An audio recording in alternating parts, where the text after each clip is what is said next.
Durante todo un día crucé a caballo una gran extensión de terreno. Una de las regiones más lúgubres del país. Fue en un día de otoño. Un día triste, sombrío, silencioso.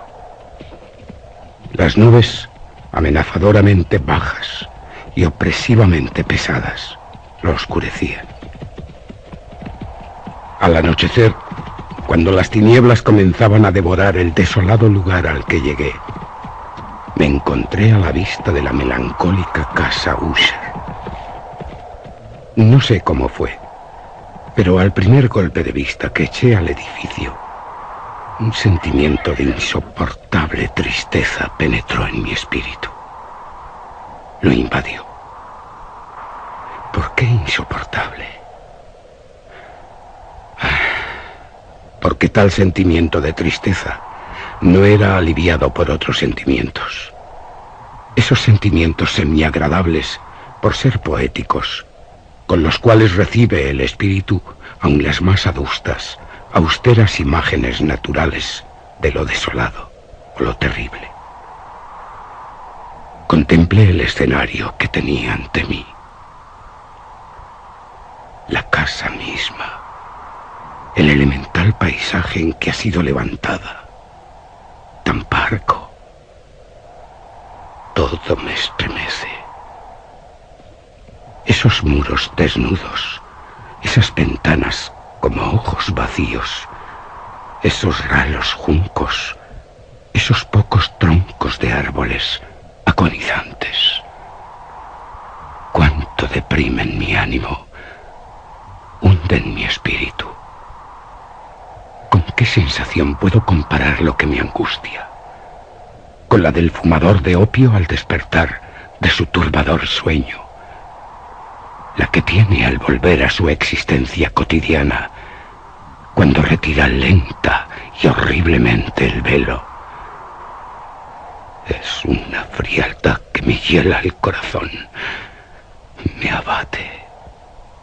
Siento un malestar, una irremediable tristeza de pensamiento que ningún acicate de la imaginación puede desviar hacia alguna forma de lo sublime. ¿Qué es lo que tanto me desalienta al contemplar la casa Usher? Un misterio insoluble. No podía luchar contra los sombríos pensamientos que se agolpaban en mi mente mientras reflexionaba. Me vi obligado a recurrir a la poca satisfactoria conclusión de que hay, fuera de toda duda, combinaciones de simples objetos naturales que tienen el poder de afectarnos de tal manera, aunque el análisis de semejante poder se diluye en consideraciones demasiado profundas que están más allá de nuestro alcance. ¿Es posible que una simple diferencia en la ordenación de los elementos que componen el escenario sea suficiente para modificar una impresión tan dolorosa, tan penosa?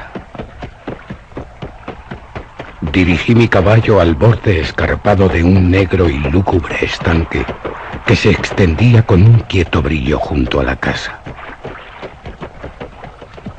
Me estremece ver en las aguas la imagen reflejada e invertida de los juncos grises, de los troncos de árboles espectrales. Y esas ventanas son como ojos vacíos, muy vacíos. Pensar que en esta casa tan melancólica pasaré unas semanas tal como me he propuesto. Su propietario, Roderick Usher, fue uno de mis mejores compañeros en la niñez. Por eso estoy aquí. Pero han transcurrido muchos años desde nuestro último encuentro. Sin embargo, acababa de recibir una carta suya en una región distinta del país. Una carta que, dado su tono exasperantemente apremiante, no admitía otra respuesta que la presencia personal. La caligrafía denotaba señales de estar muy agitado quien la escribió. Me oprime un trastorno mental. Se trata de una enfermedad física aguda, muy aguda. Tengo ardientes deseos de verte. Tú eres mi mejor amigo, mi único amigo. Seguro que con tu presencia se aliviará mi mal. Una carta de Roderick Husser. Sorprendente. Pero por el tono en que me dice todas esas cosas y otras muchas, parece sincero. Iré inmediatamente, aunque su petición no deja de ser muy singular. Aunque de muchachos hayamos sido compañeros íntimos, en realidad solo sé poca cosa de él. Siempre se ha mostrado excesivamente reservado.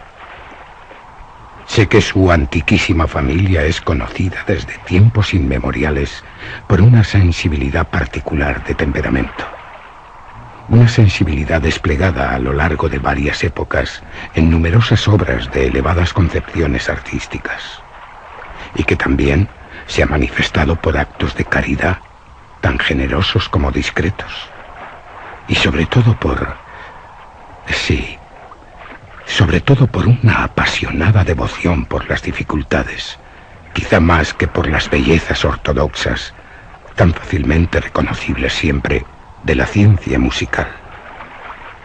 Sé también que la estirpe de los Husser, siempre respetada, diría que hasta venerada, no ha producido en ninguna época una rama duradera. La familia entera no se ha perpetuado sino en línea directa, salvo algunas excepciones muy insignificantes y transitorias. Roderick Husser. Esta ausencia, pensando en el perfecto acuerdo del carácter de la propiedad con el que distinguía a sus habitantes. ¿En qué grado habrá influido la casa sobre sus moradores?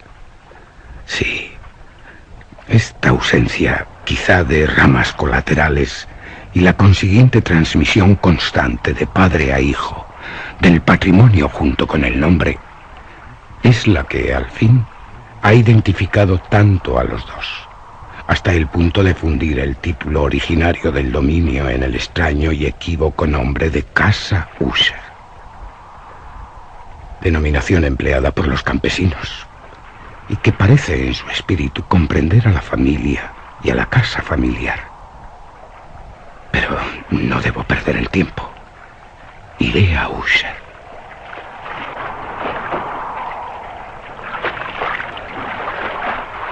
El solo efecto de mi experimento, un tanto infantil, el de mirar a las profundidades del estanque, había ahondado mi primera y extraña impresión. No cabe duda de que la conciencia del rápido aumento de mis supersticiones, pues ¿por qué no he de darles este nombre?, servía principalmente para acelerar el aumento del mismo. Tal es, lo sé desde hace mucho tiempo, la paradójica ley de todos los sentimientos que tiene como base el terror. Y debe haber sido por esta sola razón que cuando de nuevo alcé los ojos hacia la casa, desde su imagen en el estanque, surgió en mi mente una extraña fantasía. Una fantasía en verdad tan ridícula que solo la menciono a fin de mostrar la viva fuerza de las sensaciones que me oprimían.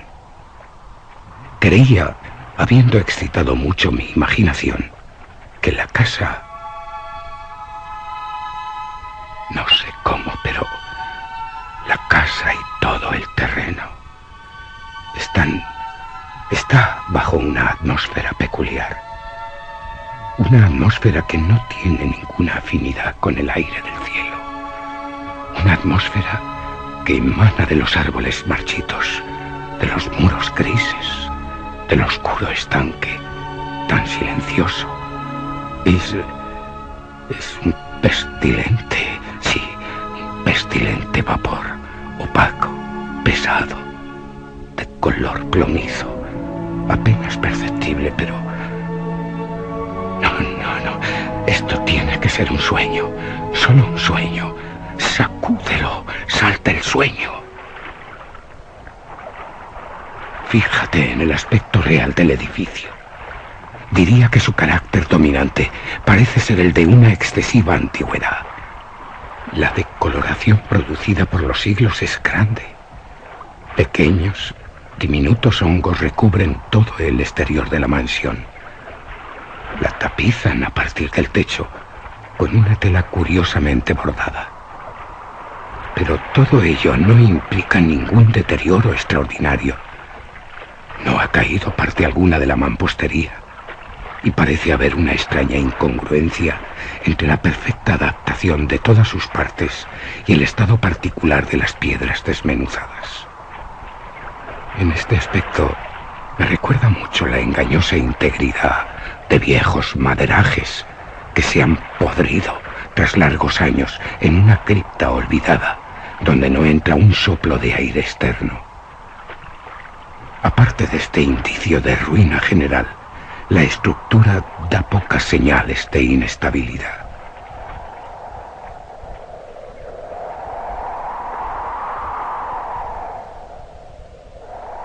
Tal vez el ojo de un cuidadoso observador pudiera descubrir una fisura apenas perceptible que se extendía desde el tejado de la casa a lo largo de la fachada y cruzaba el muro en zigzag hasta perderse en las tenebrosas aguas del lago. Mientras observaba tales cosas, cabalgué por una corta calzada que me condujo a la casa.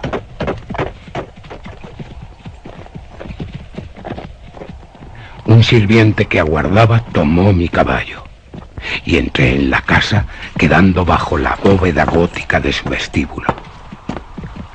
Otro sirviente, de paso silencioso, me condujo sin decir ni una palabra a través de múltiples, oscuros e intrincados pasillos hacia el estudio de su señor.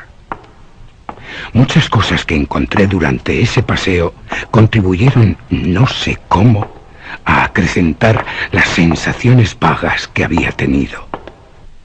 Los relieves de los techos, los sombríos tapices de las paredes, los suelos de negro ébano, los fantasmales trofeos heráldicos que parecen resonar a mi paso. Cosas a las cuales, o a semejantes, estoy acostumbrado desde la infancia. Pero, pese a ello, me admira la cantidad de ideas insólitas que evocan en mí muchas fantasías. En una de las escaleras encontré al médico de la familia.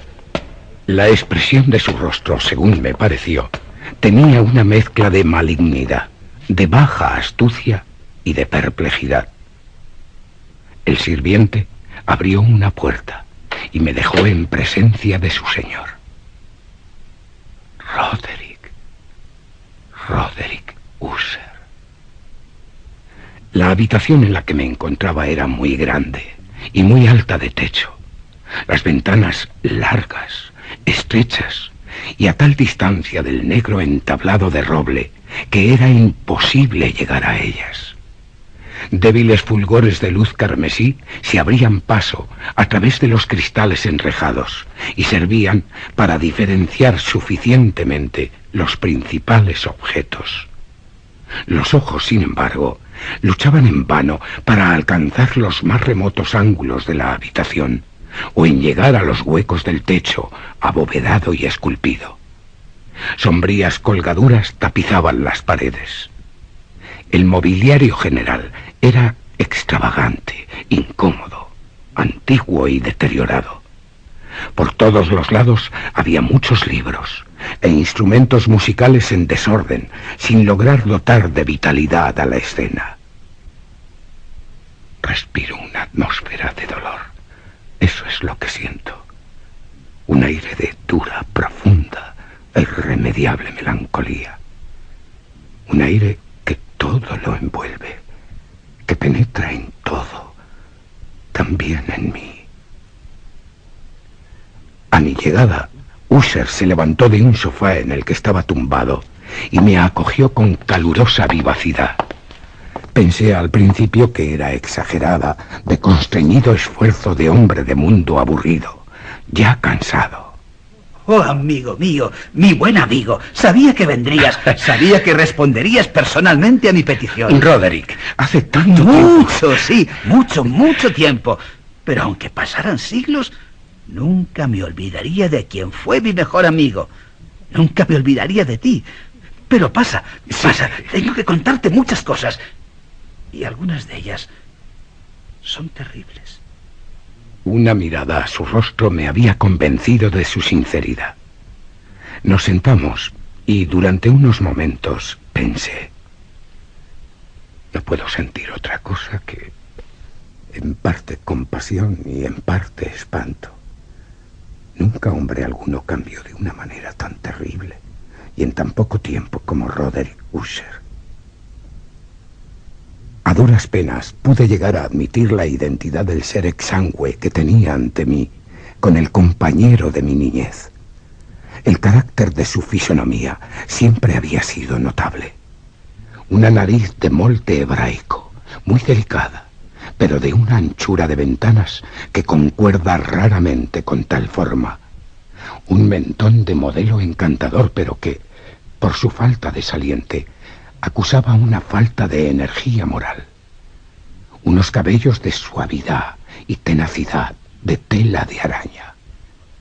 Estos rasgos y una insólita expansión de los parietales componían un rostro que no era fácil de olvidar.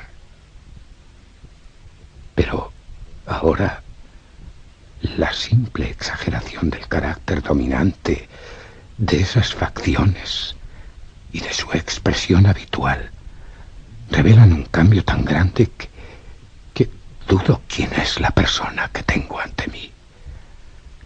Me sobrecogen y me espantan la palidez espectral de la piel y el brillo milagroso de sus ojos. Y se ha dejado crecer el pelo descuidadamente. El cabello no cae, flota alrededor de su rostro. Me es imposible, por mucho que me esfuerzo, en relacionar su enmarañada apariencia con idea alguna de simple humanidad. Roderick Usher. En las maneras de mi amigo me impresionó primeramente cierta incoherencia, una inconsistencia que pronto descubrí surgían de una serie de débiles e inútiles esfuerzos por sobreponerse a una habitual ansiedad, una excesiva. En realidad, ya estaba preparado para algo de tal naturaleza, no menos por su carta como por reminiscencias de ciertos rasgos juveniles y por las conclusiones que deduje de su peculiar conformación física y su temperamento. Su actuación era alternativamente indolente y viva. Su voz pasaba con rapidez de una indicación trémula, cuando los espíritus vitales parecían enteramente ausentes, a aquella especie de brevedad enérgica, a aquella enunciación abrupta, sólida, pausada y resonando a hueco, a aquel hablar gutural y rudo, perfectamente equilibrado y modulado, que se puede observar en el perfecto borracho o en el incorregible fumador de opio durante los periodos de su más intensa excitación. En ese tono me habló del objeto de mi visita, de su ardiente deseo de verme y del consuelo que esperaba de mí. Mi enfermedad, amigo mío, es un mal de familia, un mal constitucional, un mal para el que he perdido las esperanzas de encontrar remedio. No creo que debas hablar así. ¿No? Se trata de una afección nerviosa, de una simple afección nerviosa. Pasará pronto, porque pronto me libraré de este mal. De este mal que se manifiesta por una multitud de sensaciones extranaturales, anormales. Padezco mucho de una acuidad mórbida de los sentidos. ¿Quieres decir? Sutileza, viveza, agudeza. Sí, tengo una agudeza morbosa de los sentidos. Solo puedo soportar el alimento más insípido. No puedo vestir sino ciertos tejidos. Los olores de todas las flores me resultan opresivos. La luz, aun la más débil, tortura mis ojos. Y solo algunos sonidos peculiares que han de ser de instrumentos de cuerda no me inspiran horror. Roderick es esclavo de algún anómalo terror. Moriré.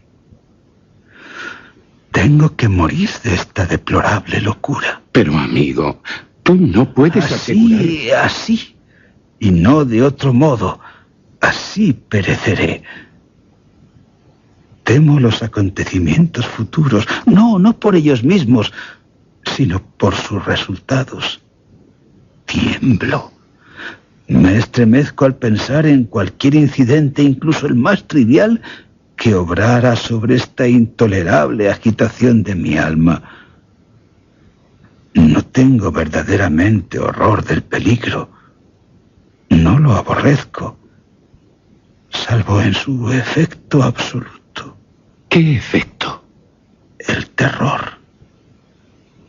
En este desaliento, en este estado de enervación tan lamentable, presiento que tarde o temprano llegará el momento en que la vida y la razón me abandonarán a la vez. Y lo harán en alguna lucha desigual con el siniestro fantasma. El miedo.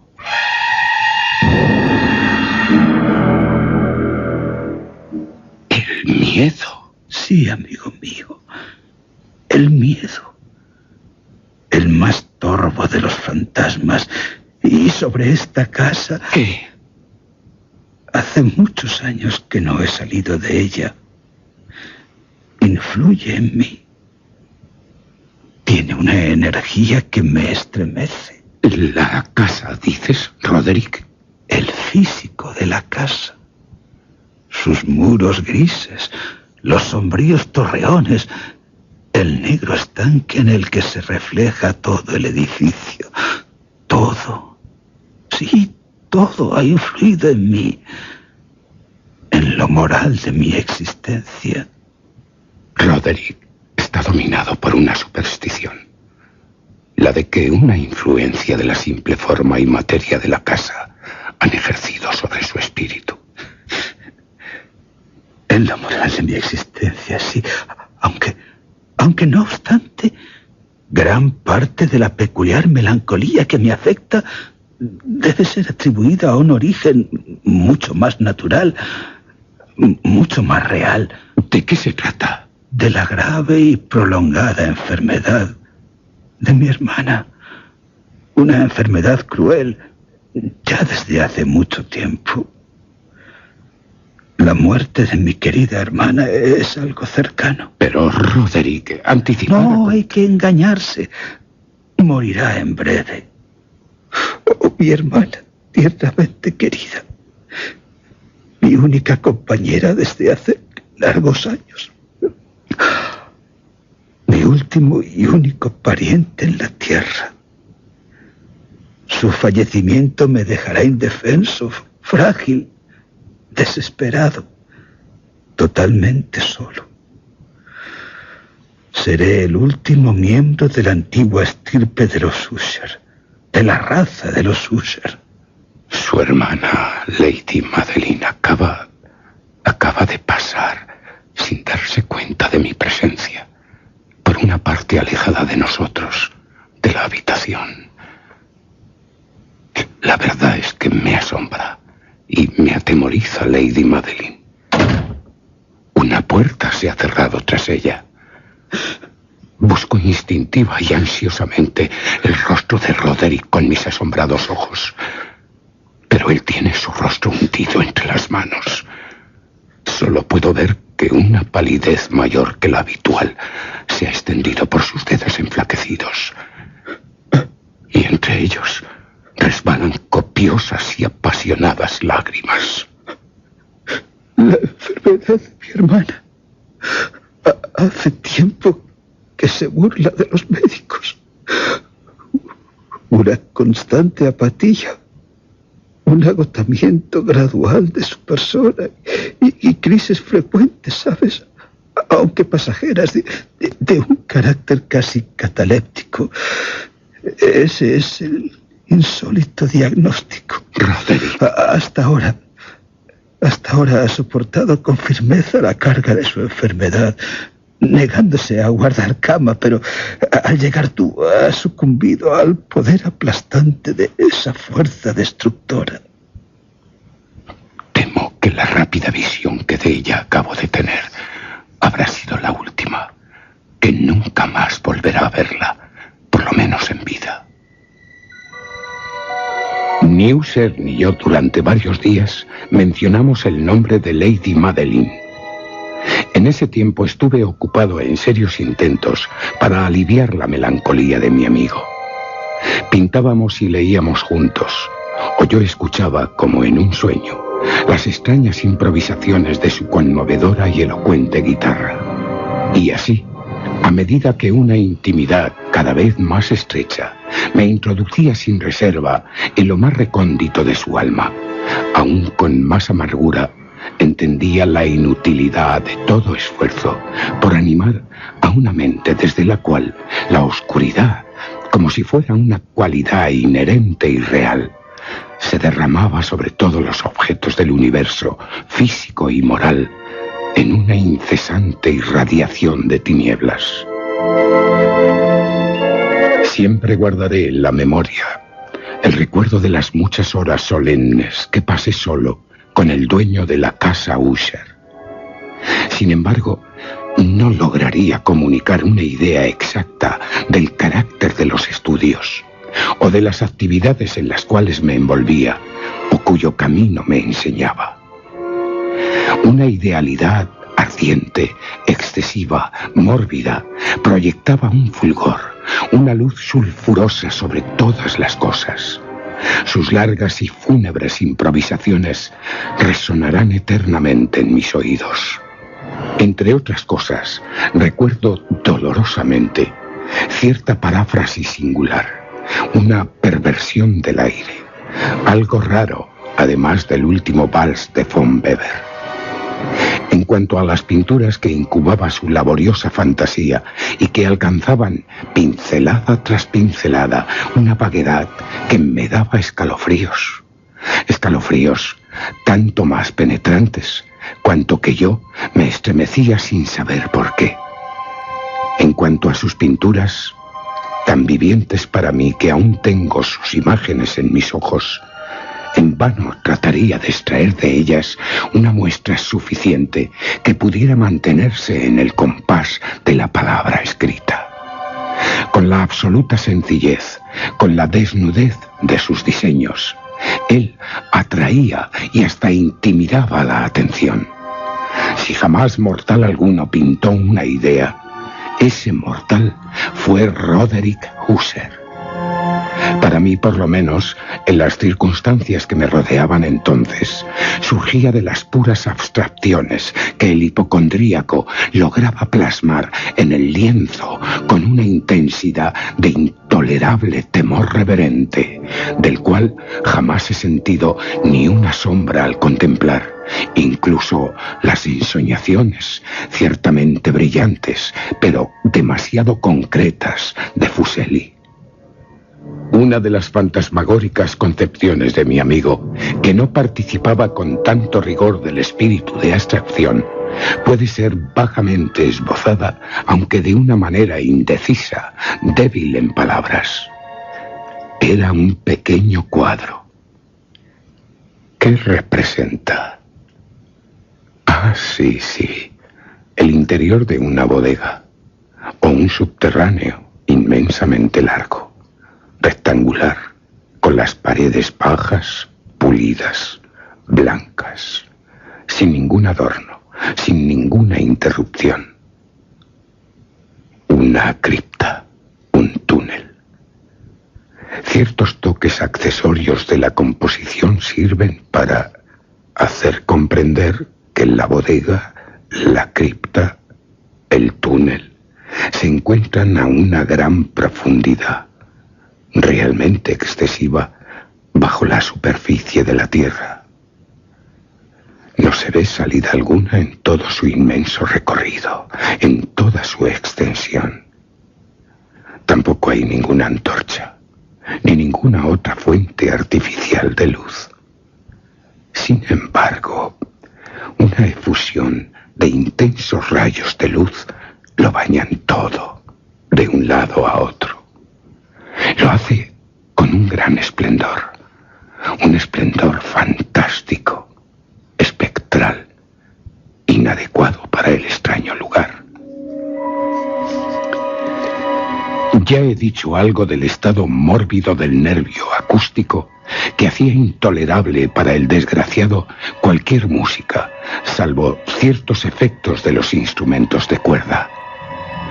Tal vez fueron los estrechos límites en los que se confinaba con la guitarra los que dieron origen, en gran medida, al carácter fantástico de sus composiciones. Pero no es posible explicar de la misma manera la fogosidad, la fácil fogosidad de sus impromptus, de sus improvisaciones. Debían de ser, y lo eran, tanto las notas como las palabras de sus extravagantes fantasías, pues no pocas veces se acompañaban con improvisadas rimas. Debían de ser el resultado de ese intenso recogimiento y concentración mental a los que he hecho referencia como notables solo en ciertos momentos de la más elevada y artificial excitación. De una de tales rapsodias recuerdo fácilmente las palabras. Quizá fue la que me impresionó con más fuerza cuando la dijo, porque en la corriente interna o mística de su sentido creí percibir, y por primera vez, una plena conciencia por parte de Usher y de que su sublime razón vacilaba sobre su trono. Los versos titulados El Palacio Encantado eran estos, más o menos. En el más verde de nuestros valles, habitado por ángeles buenos, un bello y sublime palacio, un radiante palacio se alzaba. Dominio del monarca pensamiento allí se alzaba. Jamás Serafín desplegó sus alas sobre lugar tan hermoso. Amarillas banderas, gloriosas, doradas, sobre el tejado ondeaban, flitaban. Todo esto fue hace mucho, en tiempos antiguos. Y cada suave aire que jugaba en aquellos suaves días por las almenas emplumadas, pálidas, expendía una alada fragancia. Los viajeros que erraban por ese valle dichoso, a través de dos ventanas luminosas, veían a espíritus danzar al son de un laúd de tonos profundos, alrededor de un trono en el que sentado, todo un porfirogeneta, envuelto en su gloria, aparecía el señor del reino. Y resplandeciente de nácar y rubíes era la puerta del hermoso palacio, por la que emanaba a raudales y chisporroteaba incesantemente una multitud de ecos cuya agradable función era simplemente la de cantar, con acentos de una exquisita belleza, el espíritu y la sabiduría del rey. Mas cosas malignas, vestidas de pena, asaltaron el dominio del rey. ¡Ay, lamentemos! Ningún alba le verá jamás desolado. Y en torno al palacio la gloria que antaño florecía es solo un cuento de oscura memoria, recuerdo tenebroso de antiguos tiempos. Y ahora los viajeros en ese valle ven a través de las ventanas rojizas amplias formas que se mueven fantásticamente al son de una música discordante, mientras que como un río rápido y lúgubre, por la pálida puerta, siempre una horrenda multitud se arroja y ríe, pero la sonrisa ha muerto. Recuerdo muy bien que las inspiraciones que nacieron de esa balada nos arrojaron en una corriente de ideas en medio de las cuales se manifestó una opinión de Usher, que cito no tanto por su novedad, puesto que otros hombres han pensado lo mismo, como por la obstinación con que la sostenía. Tal opinión, de forma general, no era sino la creencia en la sensibilidad de todos los seres vegetales. Pero en su desordenada imaginación, la idea había tornado un carácter aún más audaz, que invadía en ciertas condiciones hasta el reino inorgánico. Me faltan las palabras con que expresar toda la extensión o todo el ansioso abandono de esta convicción. La creencia, sin embargo, se relacionaba, como ya he insinuado, a las grises piedras de la casa Usher, la casa de sus antepasados. Sí, amigo mío, sí. La prueba de esa sensibilidad se deja ver en el método de colocación de las piedras, por el orden de su disposición, por los numerosos hongos que la cubren, por los marchitos árboles que la circundan, por su reflejo en el estanque que duplica la casa. Oh, Roderick, tu imaginación es... Me angustias con tus palabras. Su evidencia, la evidencia de la sensibilidad de la que te hablo, puede verse en la segura pero lenta condensación de una extraña atmósfera en torno a las aguas y los muros.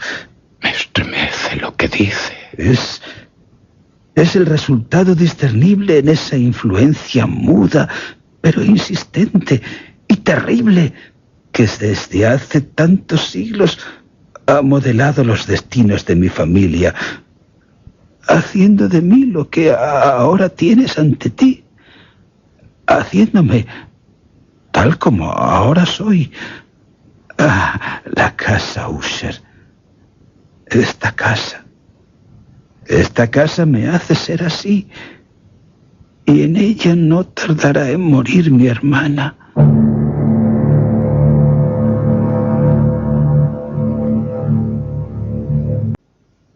Nuestros libros, los libros que durante años habían formado parte de la existencia mental del inválido, estaban, como puede suponerse, en extraña conformidad con aquel carácter visionario.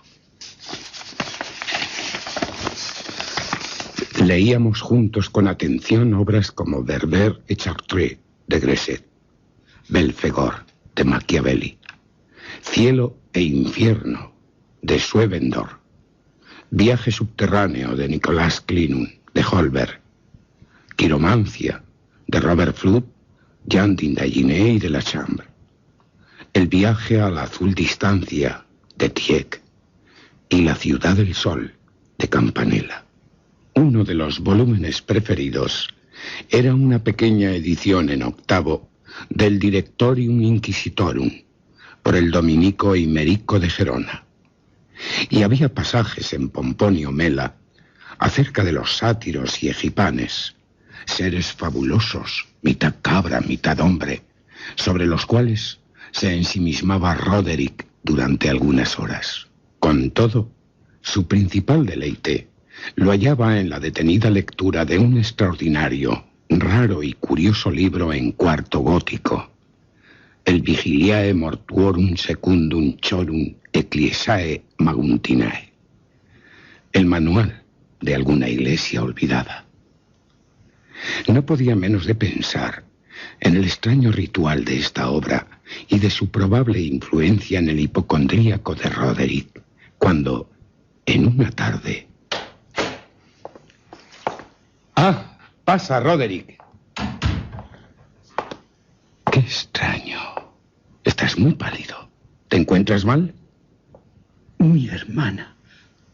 ¿Qué? Mi hermana ha dejado de existir. Está muerta. Muerta. Lo siento, Roderick. Bien sabes. Sé lo que te apena esta noticia. Por mí. Y ahora tengo que pedirte un favor. Tú dirás. Guardaré el cadáver de mi hermana durante una quincena antes de su entierro definitivo en uno de los sótanos de la casa. Hay muchas cuevas, criptas bajo los muros. ¿Y por qué harás tal cosa, Roderick, si tu hermana ha fallecido? Yo, como hermano suyo, he llegado a esta resolución tras considerar el insólito carácter de la enfermedad de Madeleine, también por ciertas importunas e insistentes averiguaciones por parte de los médicos y por la lejana y arriesgada situación del cementerio de la familia. No negaré que, recordando el siniestro aspecto del médico que encontré por la escalera al llegar a esta casa, en parte Roderick piensa cabalmente. La razón que él da para tan singular proceder, no puedo permitirme el discutirla. No me opondré a lo que, por otra parte, me parece todo lo más una precaución inofensiva y en modo alguno sobrenatural. ¿Me ayudarás en los preparativos de la sepultura temporal? Cuenta conmigo, Roderick.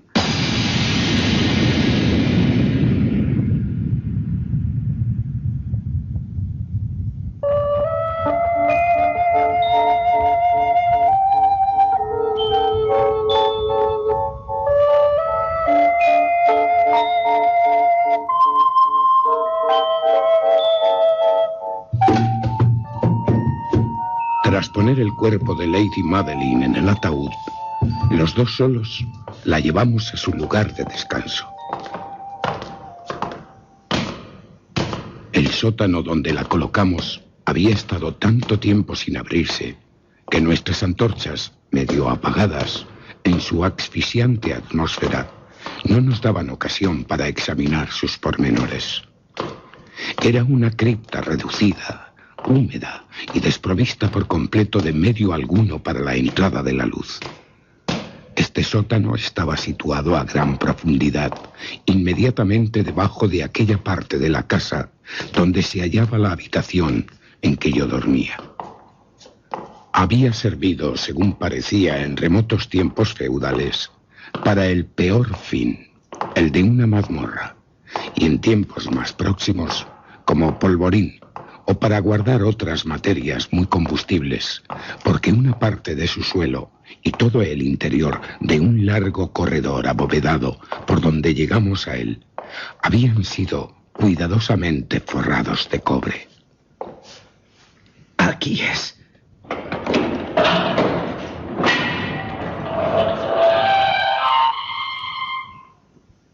La puerta de hierro macizo había sido también de igual modo acorazada. Su inmensa pesadumbre producía un inusitado y agudo ruido chirriante cuando giraba sobre sus goznes. Sobre estos caballetes. Después de dejar nuestra fúnebre carga sobre unos caballetes, en aquel lugar de horror, retiramos a un lado, parcialmente, la tapa aún sin sujetar del ataúd. Contemplamos la cara de la muerta. Es algo asombroso, el parecido entre el hermano y la hermana. Amigo mío, por tu expresión sé que algo te ha sorprendido y sospecho de qué puede tratarse. Es que a tu hermana no la... Éramos gemelos. Y te puedo decir que tal vez por ser gemelos, misteriosas afinidades de naturaleza muy poco inteligible han existido siempre entre los dos. Gemelos. Gemelos, sí. Para lo bueno y para lo malo. Nuestras miradas, no obstante, no permanecieron mucho tiempo fijas sobre la muerta, porque no podíamos contemplarla sin pavor. Su aspecto es horrible. El mal que ha llevado a la tumba Lady Madeleine, en plena juventud, ha dejado en ella, como sucede ordinariamente con todas las enfermedades de un carácter estrictamente cataléptico, la burla de un leve rubor en el pecho y en la cara, y una sonrisa sospechosamente prolongada en sus labios que es tan horrible como la propia muerte.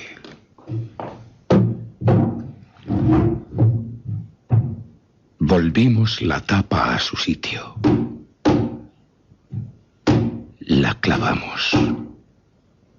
Y después de cerrar la puerta de hierro, Volvimos con gran fatiga hacia las habitaciones apenas algo menos lúgubres de la parte superior de la casa.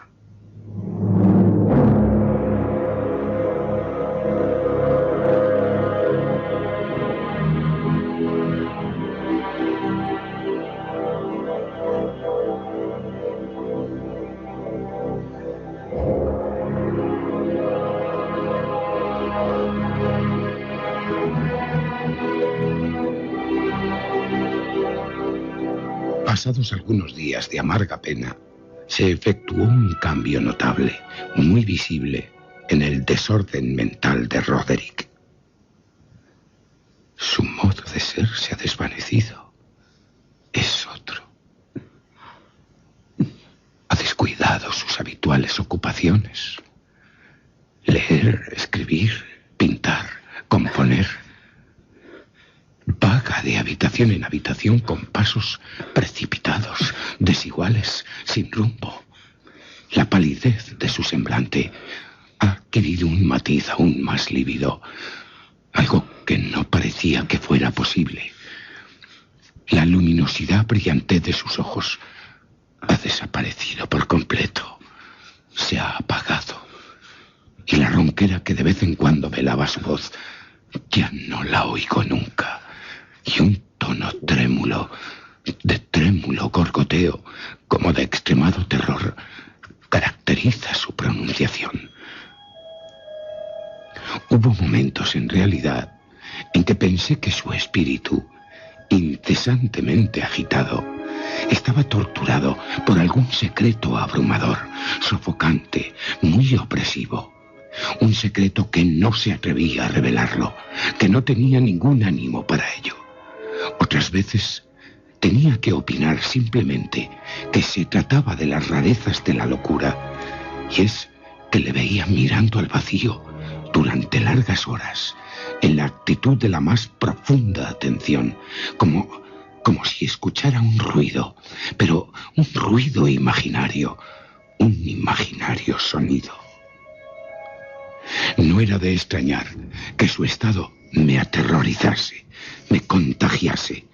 Sentía apoderarse de mí a pasos lentos, pero seguros, las alocadas influencias de sus fantásticas, pero impresionantes supersticiones.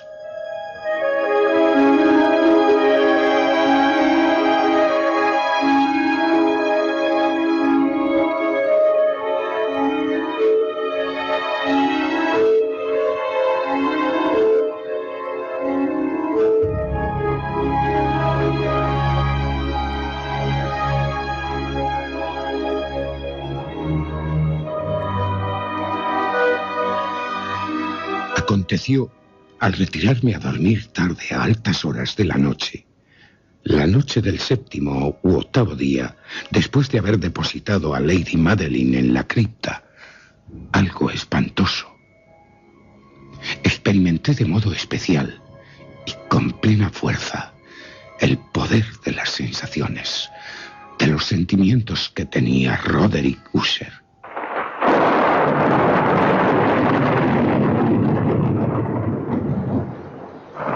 Pasan las horas, pero el sueño no se acerca a mi lecho.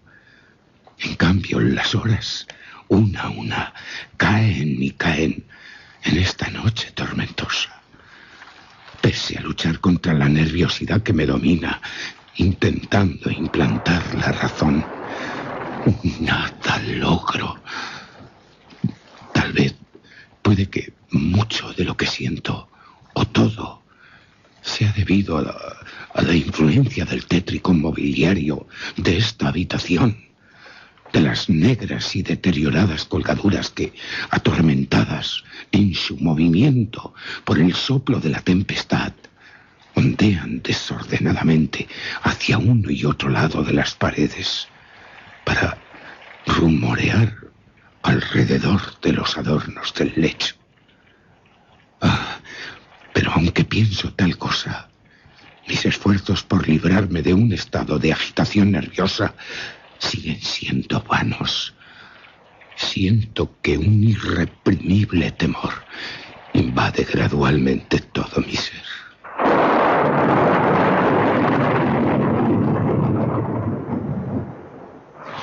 Una verdadera pesadilla se abatió sobre mi corazón. Respiré violentamente. Hice un gran esfuerzo y logré sacudirla. Incorporándome sobre las almohadas y hundiendo ardientemente mi mirada en la densa oscuridad de la habitación, presté oído. No sabría decir por qué, si no es porque fui impelido por una fuerza instintiva a ciertos sonidos quedos y vagos que llegaban de no sé dónde. A intervalos, entre los silencios de la tormenta, dominado por una sensación intensa de horror, inexplicable e intolerable, me vestí con precipitación, porque intuía que no podría dormir en toda la noche, y me esforcé andando de un lado a otro de la habitación, a grandes pasos, por salir del estado tan deplorable en que había caído. Había dado así solo unas pocas vueltas, cuando un leve paso en una escalera próxima retuvo mi atención. ¿Roderick? Diría que es Roderick. Sí, es él. Su lividez es cadavérica, pero además en sus ojos hay como una loca hilaridad, una loca alegría, una alegría insensata. Hay una evidente histeria reprimida en su expresión. Me aterra, pero me alegra que esté aquí. No soportaba ya la soledad en la que estaba. Me alivia. Mira en derredor, con los ojos muy abiertos, con una lámpara en la mano. ¿No lo has visto? ¿Visto, Roderick? ¿A quién? ¿Qué? No lo has visto, pues. Pero espera, lo verás. Se acerca a la ventana protegiendo cuidadosamente la lámpara y la abre de par en par.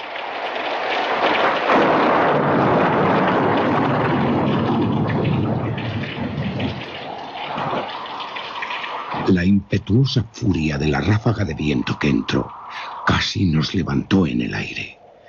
Era en verdad una noche tormentosa, pero de una severa hermosura, extrañamente singular en su terror y en su belleza.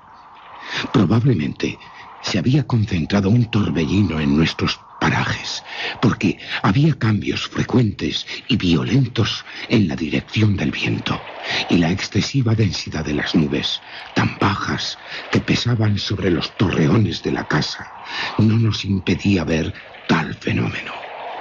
La viva velocidad con que, alocadamente, esas nubes volaban desde todas partes y chocaban entre sí, sin desaparecer en la distancia. No teníamos ni el menor destello de luna ni de estrellas, ni se veía el brillo de los relámpagos.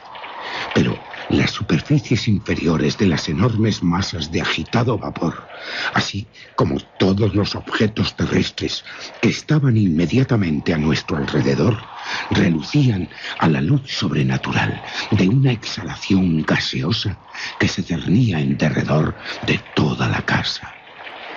¡Apártate, Roderick! No debes mirar eso. Tú no debes mirarlo.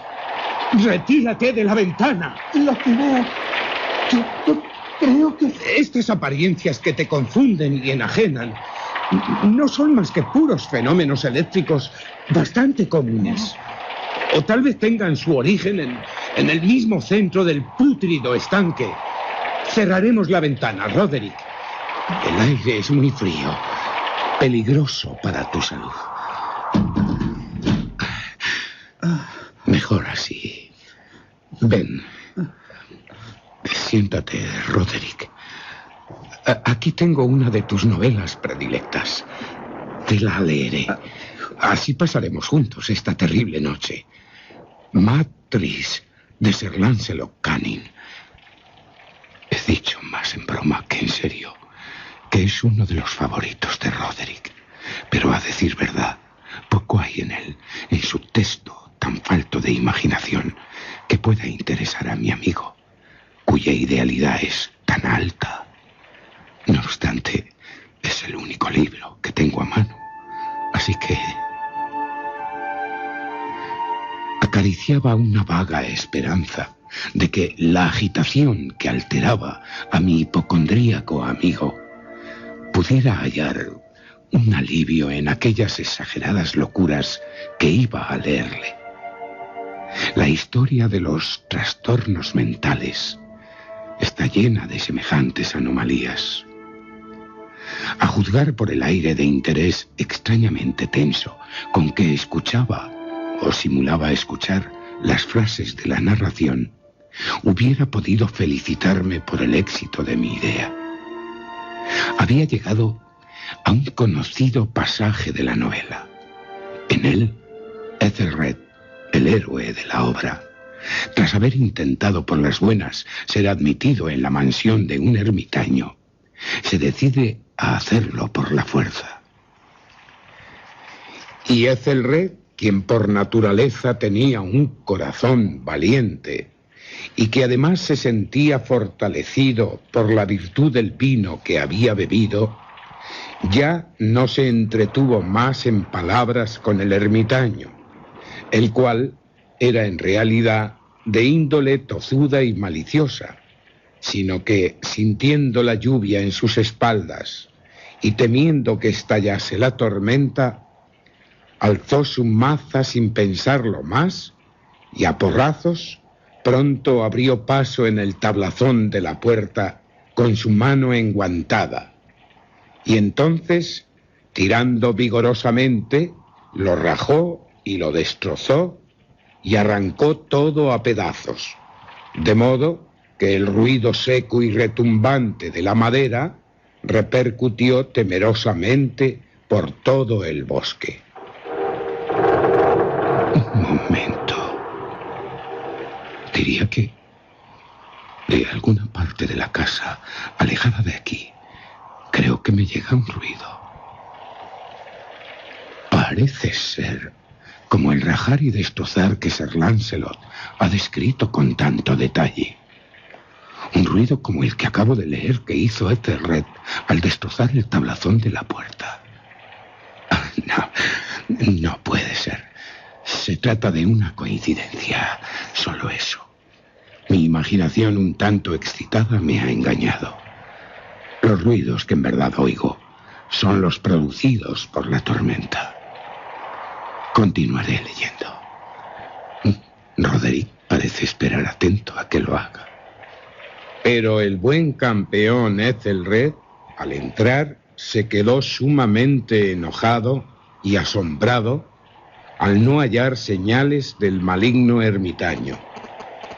Se encontró en lugar del ermitaño con un dragón lleno de escamas y de candente lengua que estaba apostado de centinela ante un palacio de oro con pavimento de plata.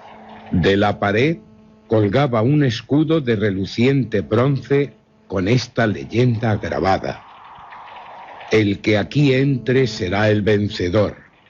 El que mate al dragón habrá ganado el escudo. Y Ethelred blandió su maza y dio con ella en la cabeza del dragón, que cayó ante él, lanzando un pestilente aliento con un alarido horrible y áspero, y al mismo tiempo muy penetrante, que hizo a Ethelred taparse los oídos con las manos para protegerlos de aquel estruendoso ruido que hasta entonces nunca se había escuchado. Pero ahora no me cabe duda, aunque no sé de dónde procede, como el alarido del dragón, tal como acabo de imaginarme su áspero grito.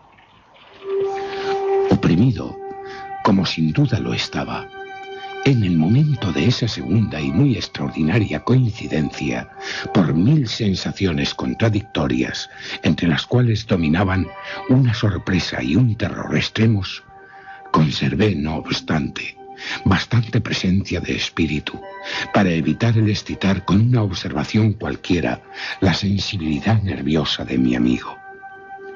En absoluto estaba seguro de que él hubiera advertido tales sonidos, aunque sin duda un extraño cambio se había producido en los últimos momentos en su actitud.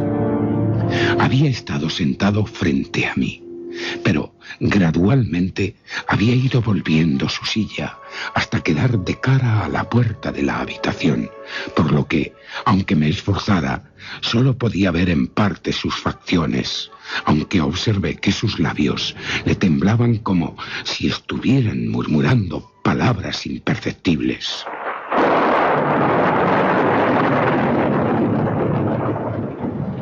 Tiene la cabeza abatida sobre su pecho, pero no está dormido, no. El ojo que veo de él está abierto, muy fijo, y su cuerpo se mueve, se balancea de un lado a otro, con un suave pero constante y uniforme movimiento. Reanudaré la lectura. Y entonces, el bravo campeón, cuando hubo escapado a la terrible furia del dragón, acordándose del escudo de bronce y de la ruptura del encantamiento que había en él, apartó al dragón muerto de su camino y avanzó valerosamente por el pavimento de plata del castillo, hacia donde estaba colgado el escudo de la pared. El escudo, en realidad, no esperó a que él acabase de llegar. Cayó a sus pies sobre el pavimento de plata con un potente y terrible fragor. ¿Qué ha sido? Acabo de oír una hueca metálica y estrepitosa, aunque aparentemente apagada repercusión. Estoy perdiendo los nervios.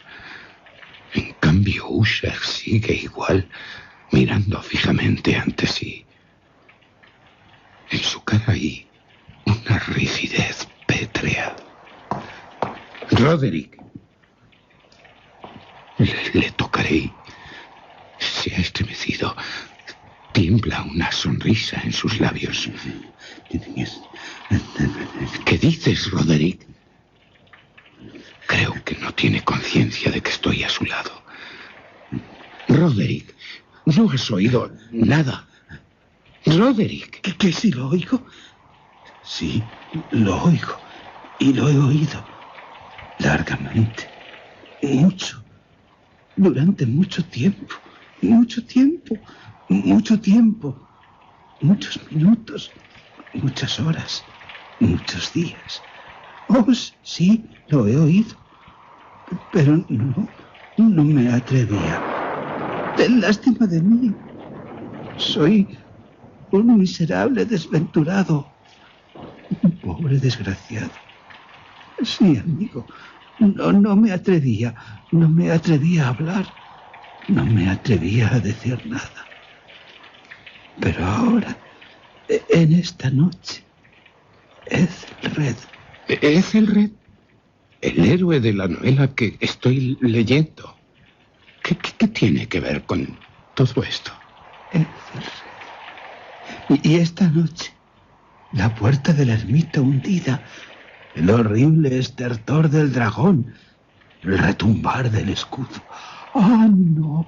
Mejor decir... ¿Qué, Roderick? Hablad, te lo ruego. Mejor decir... el resquebrajarse de su ataúd, el chirrido de los goznes de hierro de la puerta de la cripta, los forcejeos por el pasillo de cobre de los sótanos. ¿Pero qué dices? A mi hermana la hemos dejado viva en la cripta. ¿Viva? ¡Viva! Oh, ¿dónde huir? ¿Dónde poder esconderme? Porque ella no se presentará aquí ahora mismo. No se apresurará para reprocharme mi prisa por enterrarla. Pero, Roderick, lo que dices es algo espantoso. ¿Te lo imaginas?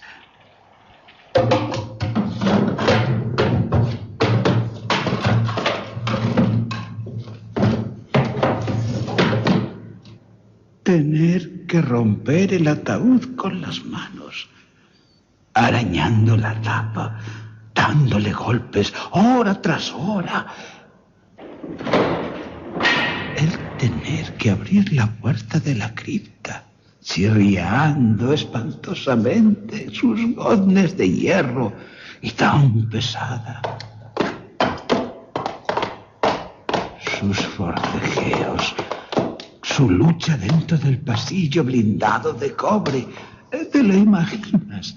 Aterrador.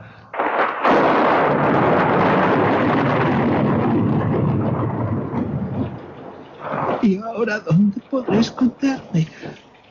¿A dónde huir? Ella estará pronto aquí. Se apresura a echarme en cara mi prisa por enterrarla. Pero, Roderick, tu hermana estaba muerta. ¡Muerta! Yo te ayudé a trasladar su cadáver a la tumba. No respiraba, con el color de la muerte. Pero no estaba muerta. Y ahora... ¿Qué? Se acerca. ¿Qué? ¿No la oyes? Yo no. Escucha. Oigo sus pasos por la escalera. Y también distingo el pesado y horrible latir de su corazón. ¡Insensato! ¡Roderick! ¡Insensato! Te estoy diciendo que ahora ya está detrás de la puerta. Pero no... Mira la puerta. ¡Está detrás de ella! La puerta... parece que... Es como si la energía sobrehumana de sus palabras haya adquirido la fuerza, la potencia de un encantamiento. La puerta está a punto de... Sus enormes y vetustas hojas, las que Roderick ahora señala desorbitado por el horror, se están... ¡Ella! Es ella. Madre. Una furiosa ráfaga. Ella está ahí. Hay sangre en sus blancas ropas. Y hay huellas de una violenta lucha por todo su demacrado cuerpo. Está como temblando. Se tambalea en el umbral. Es como un lamento, un grito plañidero. Oh, cae pesadamente de bruces sobre su hermano. ¡No! Le arrastra al suelo. Solo se oye el viento y la lluvia. Muertos. Están muertos. Roderick ha muerto preso de los terrores que anticipó. Es horrible. Los dos hermanos juntos. Muertos.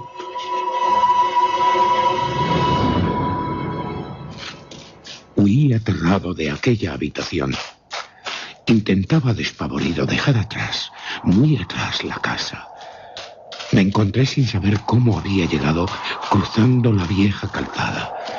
De repente, una luz extraña se proyectó sobre el camino. Me volví para ver de dónde podía brotar un destello tan extraño. Se trataba de un fulgor insólito. Detrás de mí solo estaba la casa y las sombras. Miré y el resplandor es el de la luna llena, de un color rojo, como la sangre en su ocaso. Brilla vivamente a través de la rendija que hasta ahora apenas era visible. La que recorre el edificio en zigzag, desde el tejado hasta la base.